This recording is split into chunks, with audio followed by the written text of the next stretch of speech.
What's happening, people? Back with another reaction, back with some more Bad Religion. We're going back to the 8085 compilation again, though once again, as with Fuck Armageddon, This Is Hell. Always like wondering, what level of profanity to go for here. I speak with an occasional degree of profanity, but, profanity is one of those things where I think, moderation is key. If someone swears all the time in every sentence they say, you begin to tune it out. You don't really notice it and it has pretty much no effect whatsoever on their spoken word and the impact of their speech to others. It's, F this and F that and, oh, this son of a bitch, and like whatever. Eventually, again, you don't even hear it. But if someone who never ever swears, like you never even heard them say damn, never mind an F-bomb, if suddenly they say what the fuck, everybody in the room is going to freeze, right? And you can hear a pin drop because what caused him to use profanity. So again, I think profanity, like a lot of things, the power is in moderation in terms of, you use it sparsely and that makes it powerful. So it's appropriate and I support the use of profanity, but overusing it, sometimes I feel like it dilutes the power. But that is the name of the tune, Fuck Armageddon, This Is Hell. But like that tune, Pity here is from the original album, How Could Hell Be Any Worse? And I'm thinking about the lyrics of this one. I think it very much hits on a number of themes expressed throughout the album. There's a real cynicism and pessimism about humanity and our nature and what it will lead to, what it has produced already, what the way we find ourselves in the current situation. And indeed, this shot, Pity, takes it uses the concept of pity as a way to critique again, humans, our species, as our nature has allowed us to exist. And again, it criticizes the past in terms of, it's talking about the first civilization is when, aggression began to rear its ugly head, like more than it had before, and, the exertion of power over others. And it takes shot at supernatural belief and sort of the way in which people will latch on to not only the belief itself, but to the iconography associated with the belief, even though they have no real direct experience with any of these things or the narratives from which the iconography springs.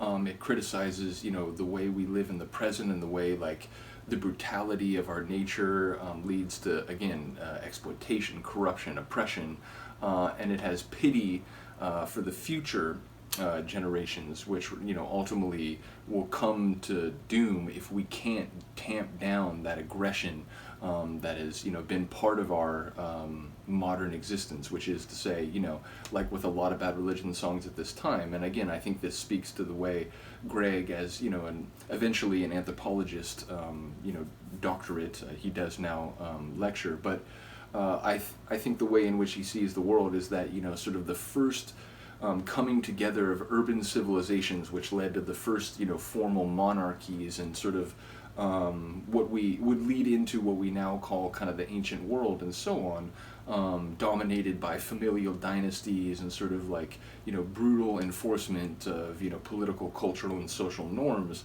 I believe he sees that as a particularly dangerous and awful aspect of human nature as it has come to pass in the modern era. Modern, like distinguishing it between like pre-recorded history and basically like between physical anthropology up to recorded history, which is the emergence of written, recorded writing systems basically.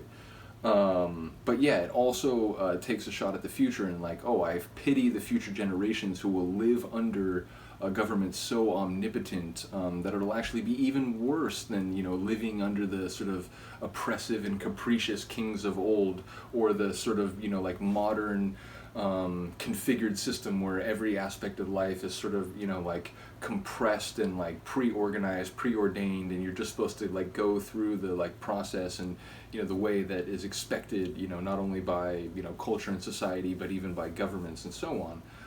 But yeah, so Greg is saying, like, I have pity for the past victims of human brutality in the earliest civilizations. I have sympathy for the people now. I have pity for the people now, and I have pity for the people who will live in a future even more oppressive and totalitarian than we live in now. So again, like a lot of songs from this album, it really has this sort of pessimistic, cynical, kind of angry at the nature of the world and at the nature of humanity, and seemingly this disposition toward discord and violence, using violence to like solve quote unquote disagreements, which is to say it's not really solving anything. You're just asserting, who has more power, might, and so on. And you haven't dealt with the underlying issue at all. But again, I think this is the band sort of railing at the nature of humanity as we have come to exist, going way back to the earliest recorded history we have, not only up to the present, but on into the future, no doubt, given the way that we are. So let's get to it. This is Pity by Bad Religion, heard here on the 1991 compilation 8085.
Greg's young voice.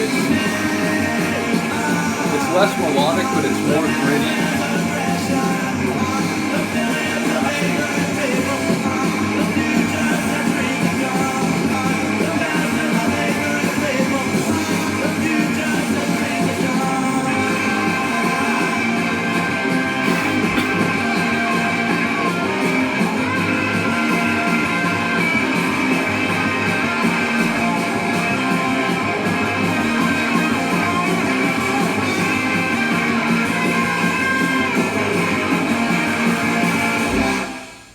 Saying, going back to the very earliest material, which in many ways does sound different, even from the stuff they would start doing in the late 80s.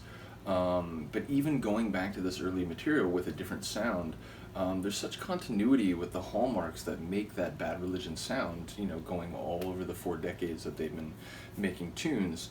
Which is to say, that guitar solo and the sort of place within the song, the way it was sort of this like awesome ride out after we got most of the lyrics before that. There's a lot of Bad Religion songs that have that sort of feel. So, and that sort of structure, or like the chronology of the track. That's the word I was looking for. So yeah, I really did enjoy that, structurally and musically. It's like fast, it's thrashy, it's that raw early 80s sound, as I was saying. As I said, pretty much in every reaction to the 8085 stuff that I've reacted to. So yeah, I love this album. I did want to note, here on the 8085 compilation, it's written Pity with 2 T's, kind of like the way people will use like the nickname for Pitbull. It's like, oh, I have a Pity. That is the way it's spelled, but I think on the original How Could Hell Be Any Worse, it's just, the normal, like, proper spelling of Pity with 1 T, and given that in the song, he is certainly talking about the, like, standard concept of the term pity, like, having, like, oh man, like, it really sucks to be you, I feel bad for you, that concept is what sort of defines the nature of the song, and sort of, again, allows as a, like, a channel or an avenue for critique, but yeah, it's spelled the sort of standard way, P-I-T-Y, I think, on the original album. So that's why I've written it here that way in the video. But yeah, do just want to note that on my copy of 8085, I actually have 2 copies, but on both of my copies of 8085, the compilation, it says Pity, like P-I-T-T-Y. So I'm not sure why that is. Could just be like a typo on the 8085 release. In any case, let me know what you think of this tune. Shout out to those of you who've been commenting on the Bad Religion reactions, including someone at Paul's Boutique, commented on a number of Beastie Boys reactions, but big fan of Bad Religion as well, so shout out to you. And yeah, Ryan and a number of other, the usual suspects, as well as a new friend, the channel, and fan of Bad Religion from Germany. So again, shout out to all you. Love this band. As I continue to go through their catalog, so much more to go. But as I go through their catalog, it's clear to me that across the United States and around the world, even if they're always going to be a bit more of a niche sort of genre, because mainstream labels and sort of music press has, generally speaking, kept them at arm's length, because it's just like, oh, it's this political punk rock music. But yeah, I do love that they've made such a big impact despite that. So anyway, let me know what you think. Other than that, I'll see you next time.